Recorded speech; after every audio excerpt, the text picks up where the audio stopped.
نصلی علی رسولہ الکریم اما بعد فاعوذ باللہ من الشیطان الرجیم بسم اللہ الرحمن الرحیم رب اشرح لی صدری ویسر لی امری واحلل عقدۃ من لسانی یفقہوا قولی ربی یسر ولا تعسر وتمم بالخیر۔ لقد یقیناً البتہ، لام کا جو لام زبر والا ہے اس کا مطلب بھی یقیناً ہے، قد کا مطلب بھی یقیناً ہے، یقیناً تحقیق یا یقیناً البتہ، سمیع اللہ، اللہ تعالیٰ نے سن لی۔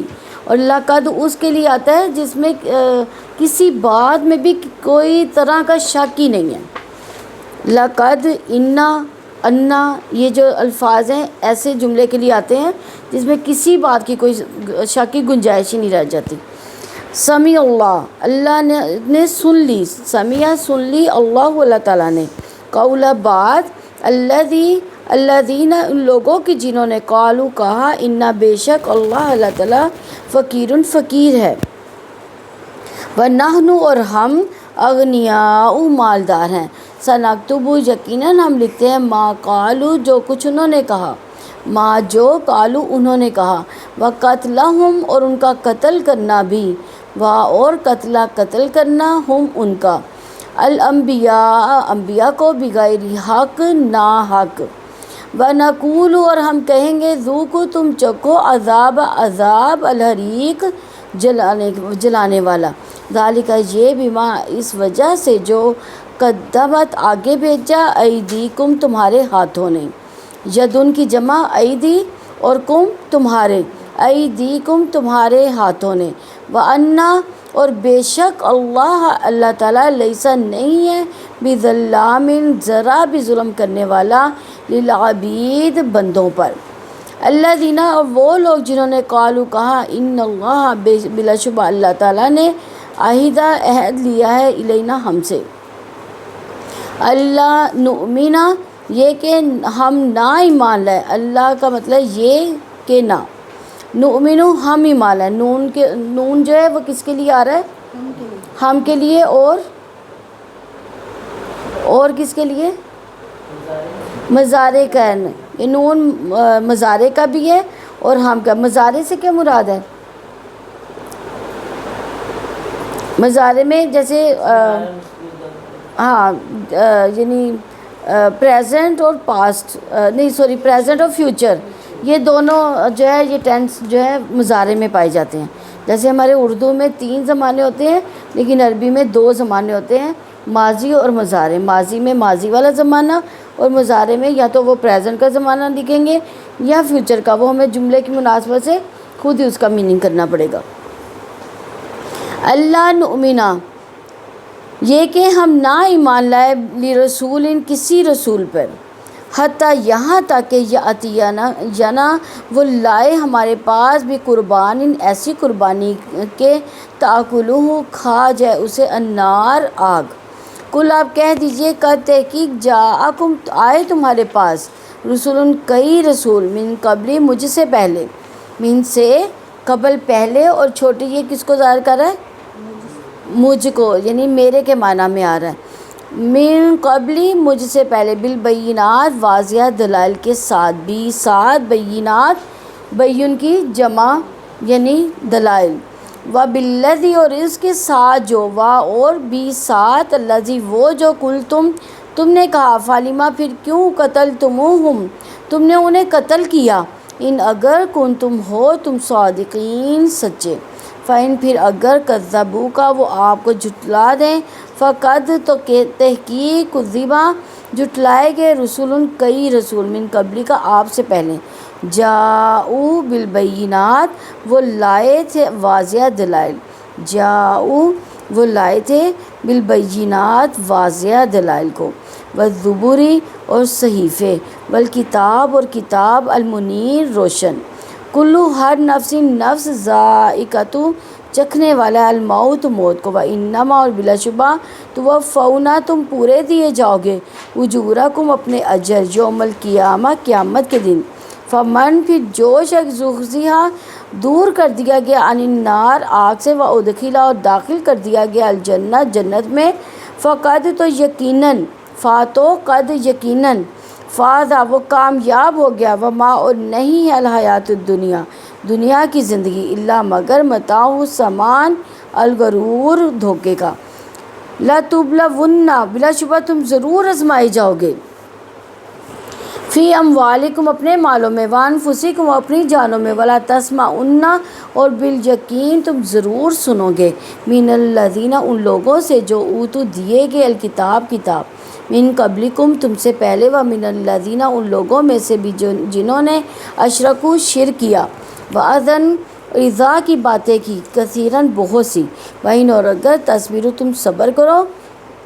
وَتَتَّقُوا اور تقوی اختیار کرو، فَإِنَّ تو بلا شبہ ذالک یہ من عزم الامور ہمت کے کاموں میں سے ہے، وَإِذْ اور جب اخذ اللہ تعالیٰ نے لیا میثاق پختہ عہد الذین ان لوگوں سے جو اوتوا دیے گئے الکتاب کتاب، لتبیننہ کہ تم ضرور بیان کرو گے اسے، لام ضرور، تا تم کے معنوں میں آ رہا ہے بین بیان کرو گے، اور نون مشدد کس کو آ رہا ہے، کس کو ظاہر کر رہا ہے یہ ضرور بس ضرور کو، یعنی جس لفظ کے آخر میں نون جزم والا ہو یا نون مشدد ہو اس لفظ کے اوپر بھی مبالغہ پایا جاتا ہے، یعنی اس میں شدت ہوتی ہے کہ ضرور بیان کرو گے ہو اسے، للناس لوگوں کے لیے، ولا تکتمونہ اور تم نہ چھپاؤ گے اسے، وا اور لا نہ، تا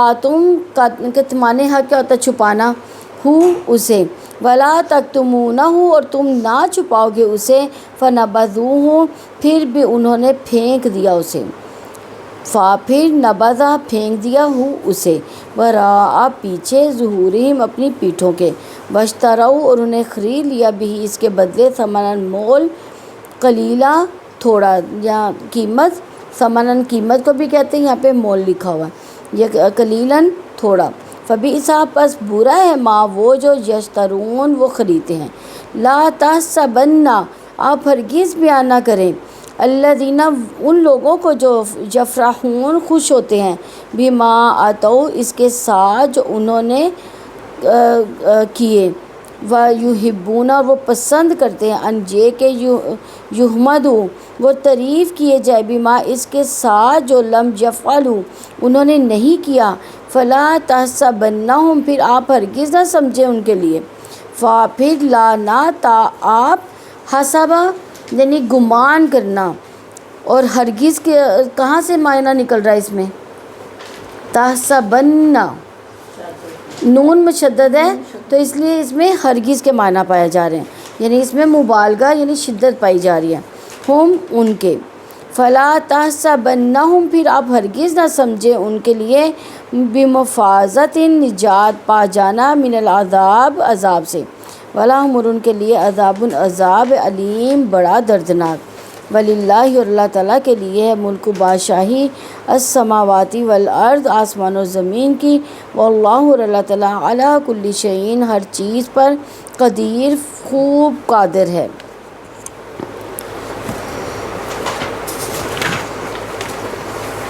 سامیہ کا سامیہ ہی ہوگا،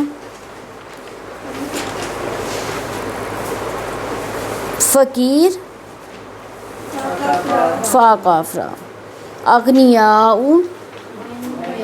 غین نون جا، قدمت یہ اس سے پہلے الحریق دیکھیں، ہارا کاف، للعبید ہاں ابد سے ہے نا بندوں پر، بقربان قاف رابا، صادقین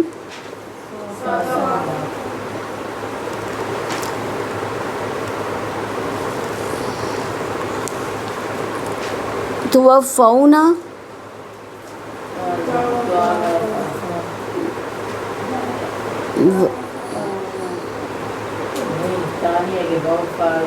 ہاں واو فا جا،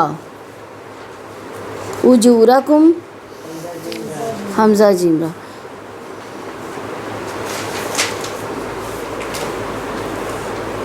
ادخلا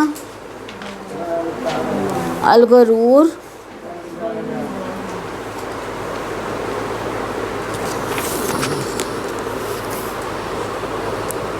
اشرکو شین را کا تکتمون نہیں کاف تا میم ظہورہم تحسبن اس میں بھی دیکھیں نون میں شدت آیا نا، تو اس میں کیا لکھا؟ ہرگز گمان نہ کریں۔ جس میں نون میں شدت ہو یا جزم والی نون ہو تو اس میں کیا ہوتا ہے؟ مبالغہ پایا جاتا ہے، اس میں شدت آتی ہے۔ ہاں سین با یحبون یحمدو یفعلو، یہ تحسبنہم کا بھی یہی ہے جو تحسبنہ کا لکھا ہے۔ قدیر قاف دال را۔ رقوم نمبر 10 کی تفسیر دیکھتے ہیں۔ آیت نمبر 181 ہے، لَقَدْ سَمِعَ اللَّهُ قَوْلَ الَّذِينَ قَالُوا إِنَّ اللَّهَ فَقِيرٌ وَنَحْنُ أَغْنِيَاءُ سَنَكْتُبُ مَا قَالُوا وَقَتْلَهُمُ الْأَنْبِيَاءَ بِغَيْرِ حَقٍّ وَنَقُولُ ذُوقُوا عَذَابَ الْحَرِيقِ۔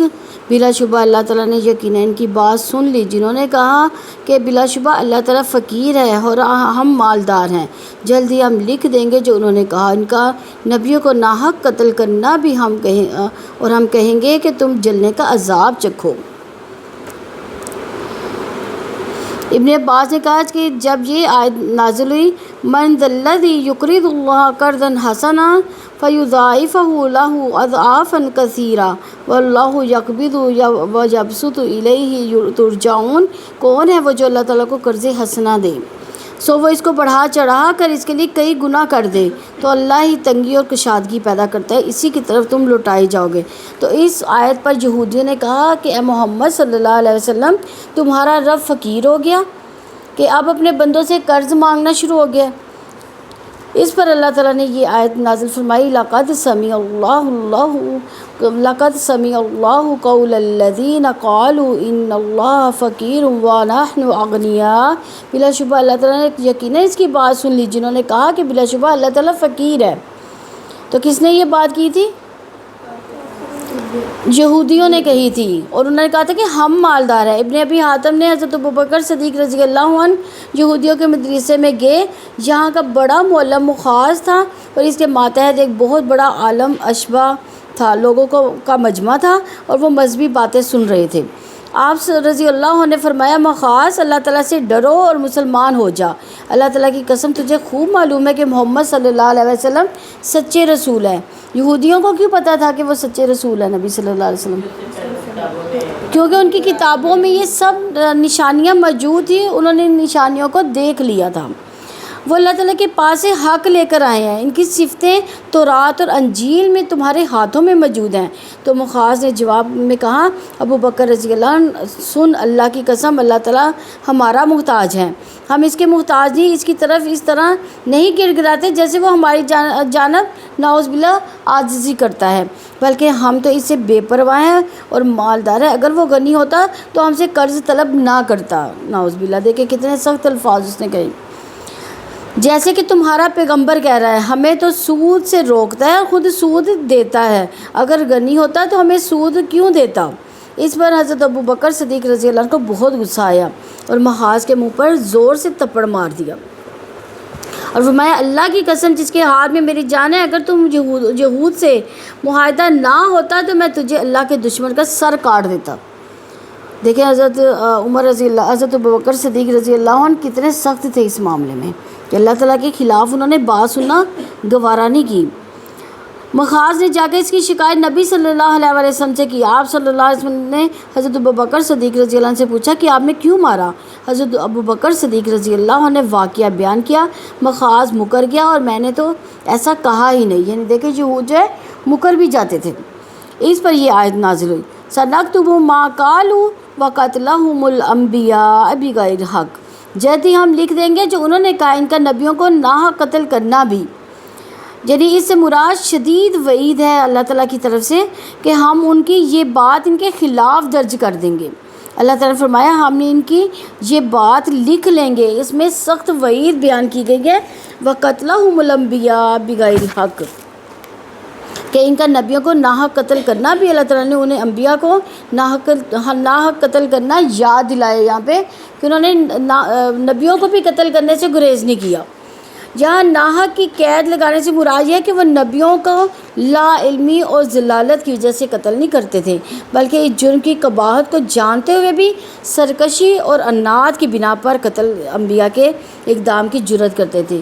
یعنی وہ اس کا مطلب یہ نہیں تھا کہ وہ جانتے ہی نہیں تھے کہ یہ نبی ہے، اس کا مطلب یہ ہے کہ وہ جانتے تھے، ان کو جانتے بوجھتے ہو کے تب بھی انہوں نے نبیوں کو قتل کیا۔ ان کو پتہ تھا یہ سچے نبی ہیں اور ان کی کتابیں سچی ہیں، لیکن اس کے باوجود انہوں نے جان بوجھ کے ان کو قتل کیا۔ وَنَقُولُ ذُوقُوا عَذَابَ الْحَرِيقِ، اور ہم کہیں گے کہ تم جلنے کا عذاب چکھو، یعنی تم جلنے کا عذاب چکھو۔ یہ بات قیامت کے دن ان سے کہی جائے گی، یہ بات انہیں ذلیل کرنے کے لیے کہی جائے گی کہ جلنے کے عذاب اب چکھ لو۔ تو اللہ تعالیٰ کی شان میں گستاخیاں کرنے پر، انبیاء علیہ السلام کو ناحق قتل کرنے پر یہود کو جہنم کی آگ میں ڈال دیا جائے گا۔ آیت نمبر 182 ہے، ذَلِكَ بِمَا قَدَّمَتْ أَيْدِيكُمْ وَأَنَّ اللَّهَ لَيْسَ بِظَلَّامٍ لِّلْعَبِيدِ، یہ اس وجہ سے ہے جو آگے بھیجا تمہارے ہاتھوں نے، اور یقیناً اللہ تعالیٰ اپنے بندوں پر کچھ بھی ظلم کرنے والا نہیں۔ یعنی یہ عذاب ان اعمال کا نتیجہ ہے جو تم نے اپنے ہاتھوں آگے بھیجا، یعنی تمہارے کیے کا پھل مل رہا ہے۔ یہ جلنے کا عذاب جس کی حرارت کو آپ چکھ رہے ہو، یہ دنیا میں تمہارے اعمال کے سبب ہے۔ مثلاً کون سے اعمال ان کے تھے؟ قتل انبیاء، سب سے بڑا گناہ، اللہ کو فقیر کہنا، کفر کرنا، فسق یعنی نافرمانی کے کام کرنا۔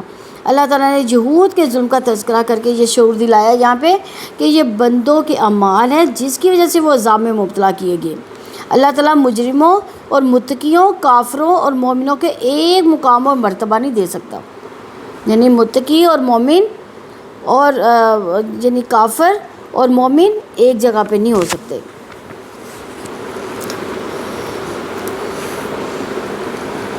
تو اللہ تعالیٰ یقیناً بندوں کے لیے ظلم کرنے والا نہیں۔ اس سے مراد یہ کہ اللہ تعالیٰ کا ہر فیصلہ عدل کی بنیاد پر ہے۔ اگر وہ گناہوں پر سزا دیتا ہے تو گناہوں سے قبل وہ گناہوں کی حقیقت کو اپنے پیغمبروں کے توسط سے واضح بھی کرتا ہے۔ یعنی یہ نہیں تھا کہ ان کے اوپر ان کا گناہ واضح نہیں تھا، یہودیوں کو اپنا گناہ معلوم تھا، اس کے باوجود جو تھے وہ گناہ کر رہے تھے۔ تو گناہوں پر ڈراوے اللہ تعالیٰ دیتا ہے، برے انجام کو سامنے رکھ کر غور و فکر کا موقع دیتا ہے اللہ تعالیٰ، لیکن جب کوئی اپنے انجام سے بالکل بے فکر ہو جاتا ہے تو اللہ تعالیٰ انسانوں کے ساتھ انصاف کا معاملہ کرنے والا ہے، ظلم کرنے والا بالکل بھی نہیں ہے۔ آیت نمبر 183 ہے، الذین قالوا ان اللہ عہد الینا الا نؤمن لرسول حتی یأتینا بقربان تأکلہ النار قل قد جاءکم رسول من قبلی بالبینات وبالذی قلتم فلما قتلتموہم ان کنتم صادقین۔ جن لوگوں نے کہا کہ اللہ تعالیٰ نے یقیناً ہمیں حکم دیا ہے کہ ہم کسی رسول پر اس وقت تک ایمان نہ لائیں یہاں تک کہ وہ ہمارے سامنے ایسی قربانی لائے جسے آگ کھا لے۔ آپ کہتے کہ مجھ سے پہلے رسول بھی تمہارے پاس واضح دلیلیں اور وہ کچھ بھی سب کچھ لے چکے ہیں جو تم نے کہا، پھر تم نے انہیں قتل کیوں کیا اگر تم واقعتاً سچے ہو؟ ابن عباس کہتے ہیں کہ کعب بن اشرف، مالک بن سیف اور مخاض بن آز اور ایک گروہ رسول اللہ صلی اللہ علیہ وسلم کے پاس آیا۔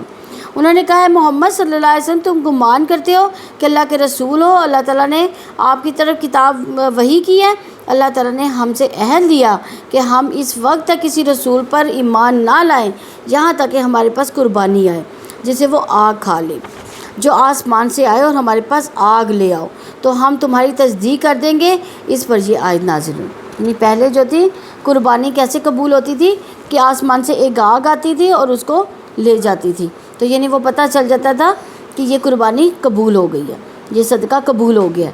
اللہ کا شکر ہے کہ ہمارے دور میں یہ چیز اللہ تعالیٰ نے ختم کر دیا، ورنہ کتنی ذلت کی باعث ہوتا ہے کہ اگر کسی کا صدقہ سامنے ہی انکار کر دیا جائے، اللہ تعالیٰ قبول ہی نہ کرے۔ تو جن لوگوں نے کہا کہ اللہ تعالیٰ نے یقیناً ہمیں حکم دیا ہم کسی رسول پر اس وقت تک ایمان نہ لائیں یہاں تک کہ وہ ہمارے سامنے ایسی قربانی لائے جسے آگ کھا لے، تو اسے مراد قربانی کے قبول ہونے کی وہ نشانی جو پہلی امتوں میں ظاہر ہوتی تھی، جس کی قربانی کو آگ کھا لیتی تھی۔ اس کے بارے میں سمجھا جاتا تھا کہ اس کی قربانی قبول ہو گئی۔ تو یہودیوں نے یہ عذر اس لیے پیش کیا کہ وہ ایمان لانے سے بچنے کے لیے بہانے بنا رہے تھے۔ قُلْ قَدْ جَاءَكُمْ رُسُلٌ مِّن قَبْلِي بِالْبَيِّنَاتِ وَبِالَّذِي قُلْتُمْ، آپ کہہ دیں کہ مجھ سے پہلے رسول بھی تمہارے پاس واضح دلیلیں اور وہ کچھ بھی لا چکے ہیں جو تم نے کہا۔ اللہ تعالیٰ نے فرمایا کہ ان سے کہو کہ اگر تم سچے ہو تو مجھ سے پہلے تمہارے رسول جو آ چکے ہیں، جو بہت سی نشانیاں بھی لا چکے ہیں، اور وہ نشانی بھی لائے جس کا تم ذکر کرتے ہو، تو ان رسولوں کو تم نے کیوں قتل کیا؟ پھر فَلِمَ قَتَلْتُمُوهُمْ إِن كُنتُمْ صَادِقِينَ، پھر تم نے انہیں قتل کیوں کیا اگر تم واقعتاً سچے ہو؟ یعنی یہود کے اعتراض کو دور کرنے کے لیے اللہ تعالیٰ نے انبیاء کے ساتھ ان کے معاملے کے بارے میں سوال کیا، جیسے کسی کو سوال کر کے اس کو سمجھانا ہوتا ہے نا، یہ اللہ تعالیٰ نے ایک قسم کا ہمیں سمجھایا سوال کر کے کہ انبیاء آئے تو آپ لوگوں نے مخالفت کی، جھٹلایا، دشمنی رکھ کر قتل کر دیا۔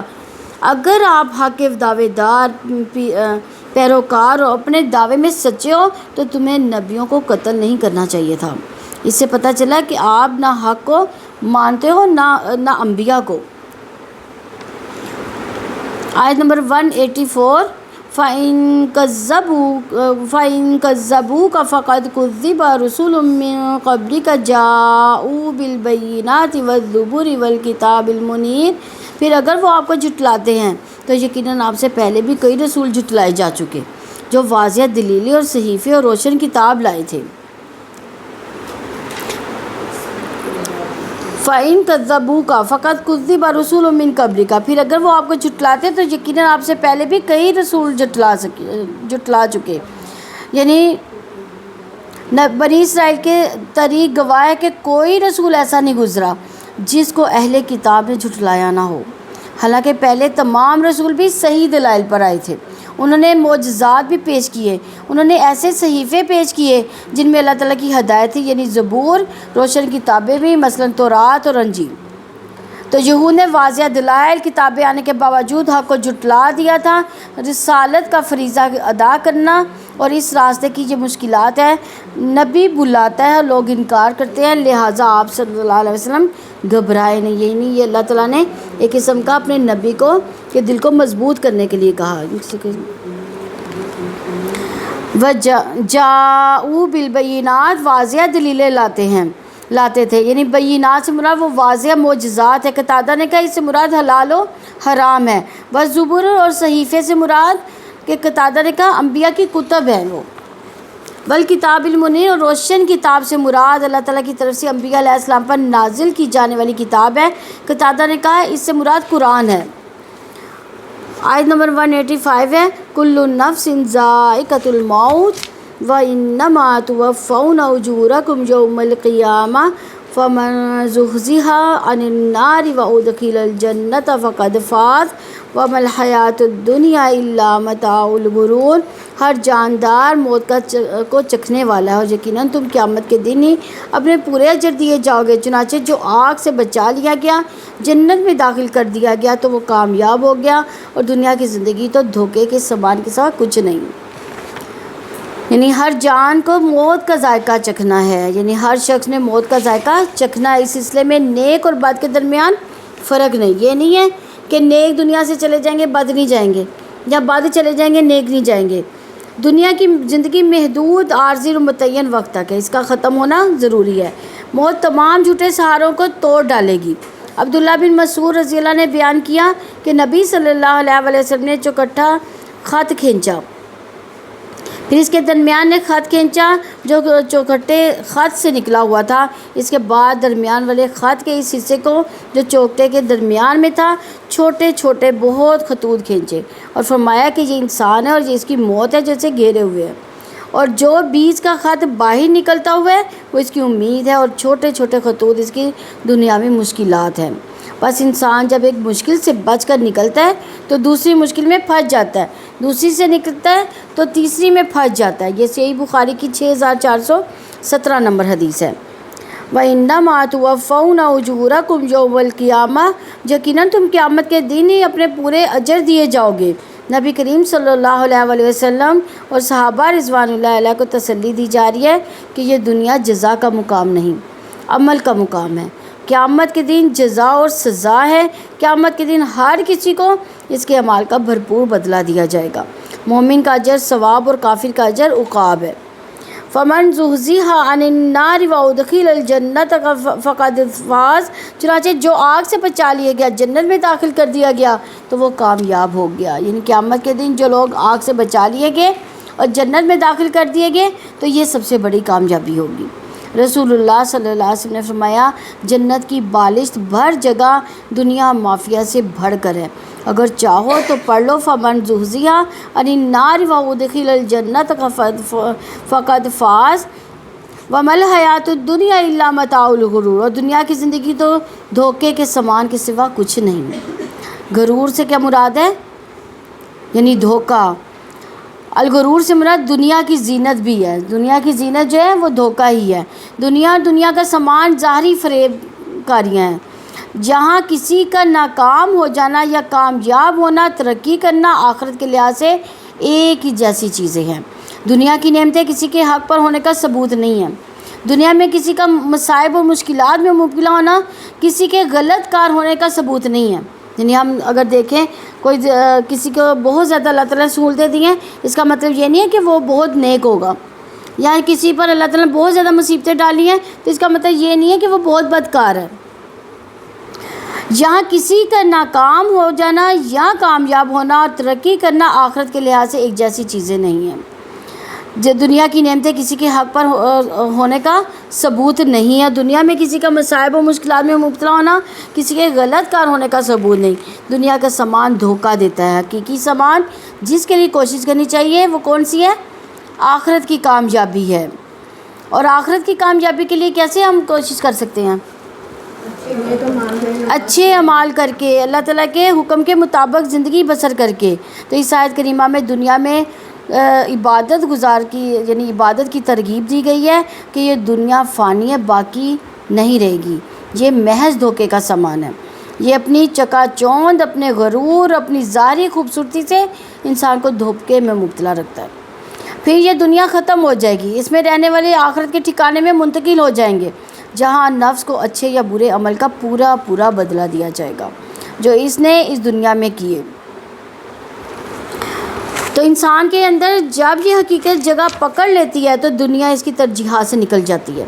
انسان آخرت کے لیے ہر طرح کی مشکلات اور آزمائشیں برداشت کرنے کے قابل ہو جاتا ہے۔ انسان کا مالی جو نقطہ نظر ہے وہ بدل جاتا ہے، یعنی مال جمع کرنے کی جو ہٹس ہے وہ ختم ہو جاتی ہے جب یہ پتہ چلتا ہے کہ دنیا تو کچھ بھی نہیں ہے، یہ تو غرور ہے، یہ دھوکہ ہے۔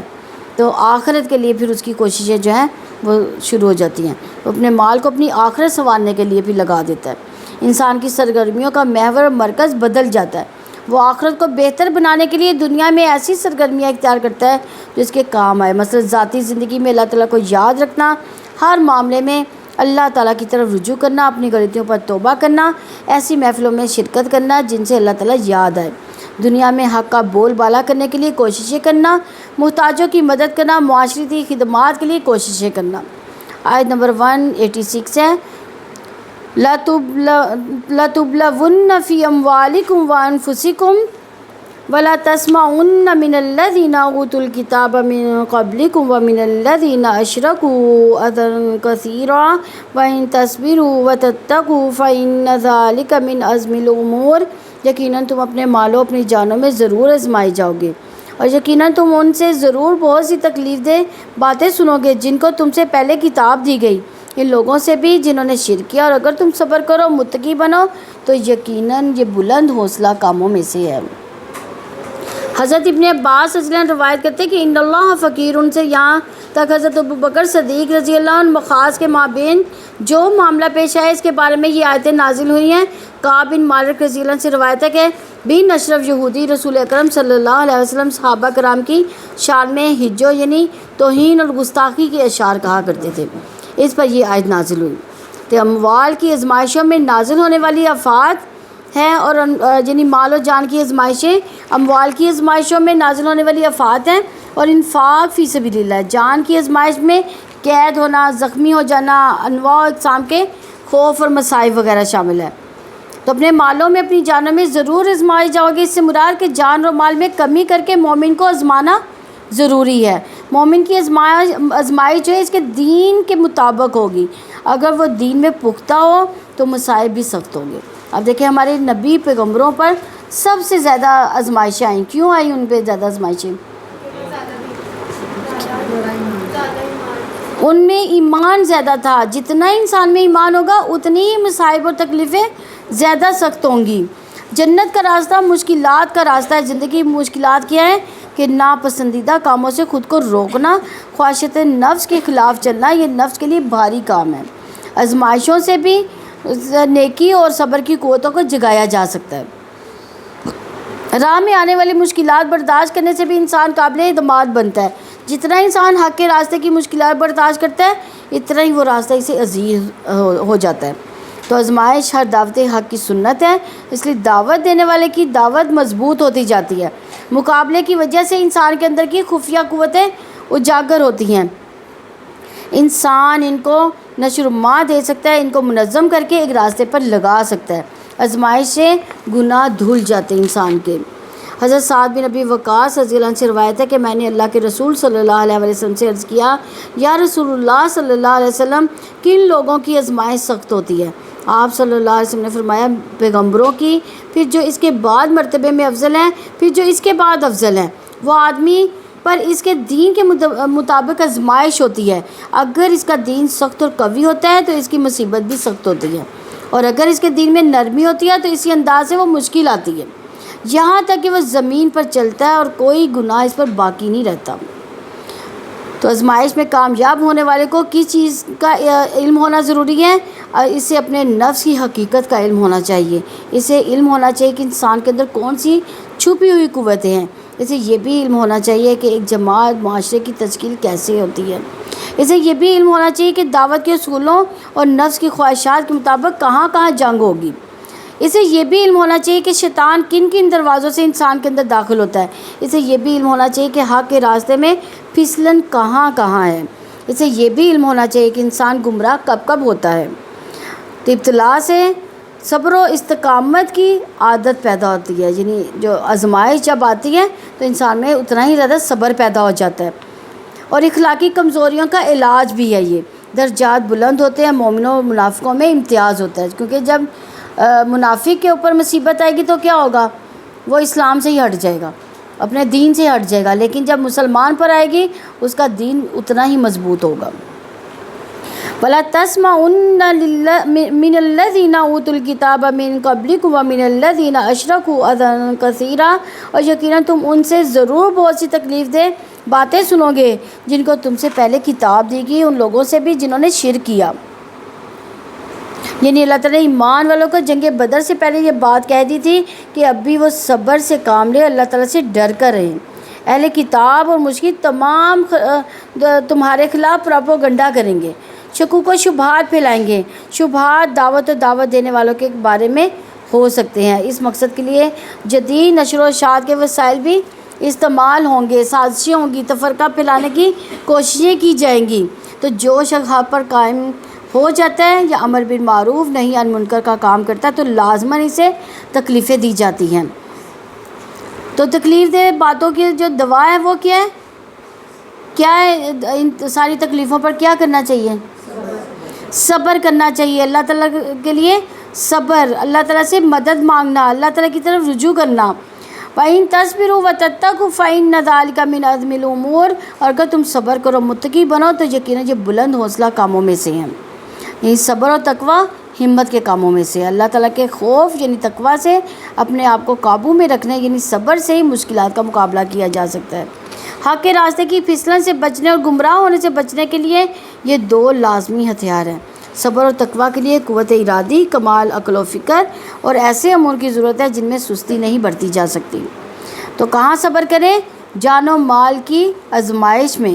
اپنے صبر میں صبر شرعی حدود سے تجاوز نہ کرنا، یعنی ایسے مقام پر صبر کرنا جہاں صبر کرنا جائز نہ ہو، بلکہ وہاں تمام کام اللہ تعالیٰ کے دشمنوں سے انتقام لینا ہو. حضرت ابن عمر رضی اللہ عنہ سے روایت ہے کہ رسول اللہ صلی اللہ علیہ وسلم نے فرمایا جو مومن لوگوں سے مل کر رہتا ہے اس کی اذا پر صبر کرتا ہے اس کو اس مومن کی نسبت زیادہ ثواب ملتا ہے جو نہ لوگوں سے ملتا ہے نہ اس کی اذا پر صبر کرتا ہے۔ یہ ابن ماجہ کی 4032 نمبر حدیث ہے۔ حضرت حضرت ابو عبیدہ خباب بن ارد رضی اللہ عنہ بیان کرتے ہیں کہ ہم نے رسول اللہ صلی اللہ علیہ وسلم سے شکایت کی جبکہ آپ خانہ کعبہ کے سائے میں ایک چادر کا تکیہ بنائے استراحت فرما رہے تھے۔ ہم نے کہا آپ ہمارے لیے اللہ سے دعا کریں۔ آپ صلی اللہ علیہ وسلم نے فرمایا تمہیں معلوم ہونا چاہیے کہ تم سے پہلے لوگوں کا یہ حال ہوتا تھا کہ آدمی پکڑ کر لایا جاتا ہے، اس کے لیے زمین میں گڑھا کھود کر اس کو کے میں کھڑا کر دیا جاتا، پھر اس کے سر پر آرا چلا دیا جاتا، اس کے 2 ٹکڑے کر دیے جاتے، لوہے کی کنگھیاں اس کے جسم پر پھیری جاتی جس سے اس کا گوشت اور ہڈیاں تک متاثر ہوتی، لیکن یہ آزمائش اسے اس کے دین سے نہ پھیرتی، یعنی وہ گھبراتے نہیں تھے۔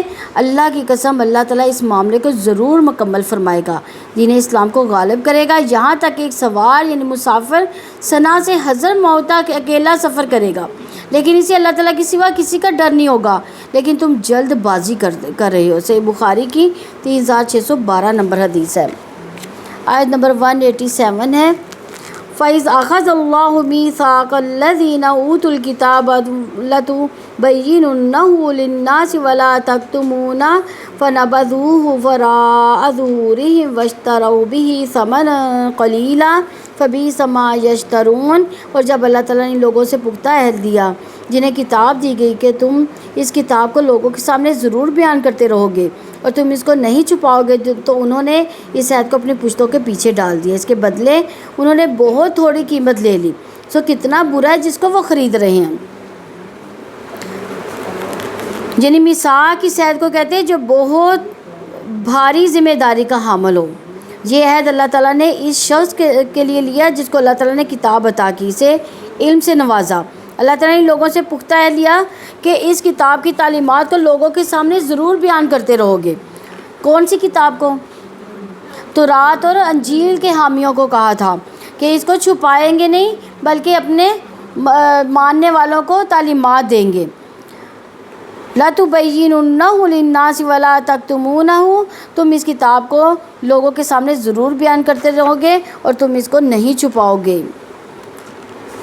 یعنی تم لوگوں کے سامنے وہ سارے احکامات، وہ ساری خبریں بیان کرو جو محمد صلی اللہ علیہ وسلم کی نبوت کے بارے میں ہیں، یہاں تک کہ لوگ انہیں صحیح طور پر پہچان لیں۔ وَلَا تَكْتُمُونَهُ، سعید بن جبیر نے کہا کہ اس سے مراد محمد صلی اللہ علیہ وسلم جسے کتاب دی گئی، جسے علم سے نوازا گیا، اس سے یہ عہد لیا کہ لوگ اس کے علم میں سے جس چیز کے محتاج ہو اور ان کے سامنے بیان کریں، ان سے کوئی چیز نہ چھپائے اور نہ علم بیان کرنے میں بخل سے کام لے، خاص طور پر جب اس سے کوئی مسئلہ پوچھا جائے یا کوئی ایسا واقعہ پیش آئے جو علمی رہنمائی کا متقاضی ہو، بس اس صورتحال میں ہر صاحب علم پر فرض ہے کہ وہ مسئلے کو بیان کرے، حق اور باطل کو واضح کرے، اور جن لوگوں کو اللہ تعالیٰ نے اس توفیق سے نوازا وہ اس ذمہ داری کو پوری طرح نبھاتے ہیں۔ اللہ تعالیٰ نے جو علم ان کو عطا کیا وہ اسے اللہ تعالیٰ کی رضا کی خاطر لوگوں پر شفقت کی وجہ سے اور کتمان علم کے گناہ سے ڈرتے ہوئے لوگوں کو سکھاتے ہیں۔ حضرت ابو ہریرہ رضی اللہ عنہ بیان کرتے ہیں کہ رسول اللہ صلی اللہ علیہ وسلم نے فرمایا جس سے علم دین کا مسئلہ پوچھا گیا اور جان بوجھ کر اس مسئلے کو اس نے نہ بتایا تو قیامت کے دن وہ شخص آگ کی لگام میں دیا جائے گا، اس کو آگی لگام پہنائی جائے گی، نعوذ باللہ۔ یہ ابو داؤد کی 3658 نمبر حدیث ہے۔ اسی طرح ابو ہریرہ رضی اللہ عنہ بیان کیا کہ لوگ کہتے ہیں کہ ابو ہریرہ رضی اللہ عنہ بہت حدیثیں بیان کرتا ہے، اور میں کہتا ہوں کہ قرآن کی 2 آیتیں نہ ہوتی تو کوئی حدیث بیان نہیں کرتا میں۔ یہ کون کہہ رہے ہیں؟ حضرت ابو ہریرہ کہہ رہے ہیں کہ اگر یہ قرآن کی 2 آیتیں نہ ہوتی نا تو میں کبھی کوئی حدیث بیان نہ کرتا۔ پھر یہ آیت پڑھی جس کا ترجمہ یہ ہے کہ جو اللہ کی نازل کی ہوئی دلیلیں اور آیتوں کو چھپاتے ہیں آخر تک۔ واقعہ یہ کہ ہمارے مہاجرین بھائی تو بازار کی خرید و فروخت میں لگے رہتے ہیں اور انصار بھائی اپنی جائیدادوں میں مشغول ہیں، اور ابو ہریرہ رضی اللہ عنہ رسول اللہ صلی اللہ علیہ وسلم کے ساتھ جی پڑھ کر رہتے تاکہ آپ صلی اللہ علیہ وسلم کی رفاقت میں شکم پروی سے بھی بے فکری رہے، اور ان مجلسوں میں حاضر رہتے جن مجلسوں میں دوسرے حاضر نہ ہوتے، اور وہ باتیں محفوظ رکھتے جو دوسرے محفوظ نہیں رکھتے تھے۔ آپ دیکھیں سب سے زیادہ حدیثیں جو ہے نا حضرت ابو ہریرہ سے ہیں۔ یہ صحیح بخاری کی 118 نمبر حدیث ہے۔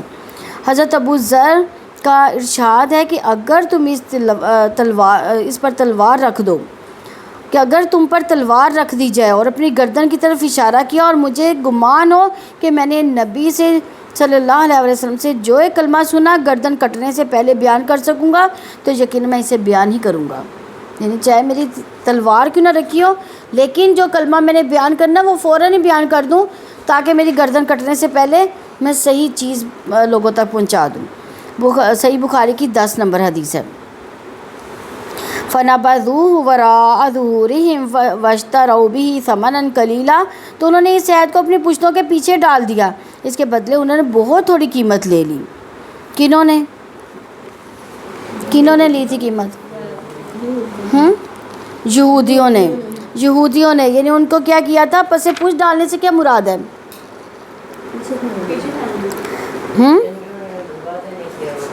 انہوں نے تعلیمات کو جو تھا مانا نہیں، یعنی پڑھ لیا، اس کو سمجھ لیا، عمل میں نہیں لے کر آئے، دوسروں تک نہیں پہنچایا، یعنی اس کو پس پوچھ ڈال دیا. ان تعلیمات کو تھوڑی قیمت کے عوض یعنی دنیا کے فائدوں کی خاطر بدل ڈالا. یعنی اصل جو تعلیمات تھی اس کو سمجھ لیا، لیکن لوگوں کے فائدے کے لیے ان سے پیسے لے کر اس کو بدل دیا. ابن جریر نے کہا انہوں نے عہد توڑ ڈالا. رہے وہ لوگ جن کو کتاب عطا کی گئی یعنی یہودی اور نصارہ اور جیسے دیگر لوگ، تو انہوں نے اس عہد اور میثاق کو پیٹھ پیچھے پھینک دیا. اس میثاق کی انہوں نے پرواہ ہی نہیں کی. بس انہوں نے حق کو چھپا لیا، باطل کو ظاہر کیا، حقوق اللہ حقوق العباد کو حقیر سمجھتے ہوئے محرمات کے ارتکاب کی جرت کی. واشتروا بِهِ ثَمَنًا قَلِيلًا، اور اس کے بدلے انہوں نے بہت تھوڑی قیمت لی. انہوں نے حق کو چھپانے کی بہت تھوڑی قیمت لی، اور کہا جاتا ہے کہ دنیا اس میں جو کچھ ہے تھوڑی قیمت ہے. یعنی اگر وہ ان کو دنیا بھر کے خزانے بھی دے دیے جاتے نا تو آخرت کے مقابلے میں وہ بھی کم ہیں، وہ تھوڑے ہیں. یہود و نصارہ نے اس کتمان حق کے بدلے میں بہت معمولی قیمت لی، یعنی انہوں نے دنیا کمائی. یہ تھی کہ انہیں کتمان حق کی بنا پر سرداری حاصل ہوئی. ان کے گھٹیا پیروکاروں کی طرف سے جو ان کے خواہشات کی پیروی کرتے تھے اور حق پر خواہشات کے مقدم رکھتے تھے، ان کو حقیر مال کے نذرانے پیش کرتے تھے. فَبِئْسَ مَا يَشْتَرُونَ، سو کتنا برا ہے جس کو وہ خرید رہے تھے. یعنی دنیا کے وہ حقیر فائدے جن کی خاطر اہل کتاب نے اللہ تعالیٰ کا کلام بدل دیا، یہ حقیر ان کا فیصلہ تھا اور بہت ہی برا فیصلہ تھا ان کا. آیت نمبر 188 ہے، لا تحسبن الذین یفرحون بما اتوا ویحبون ان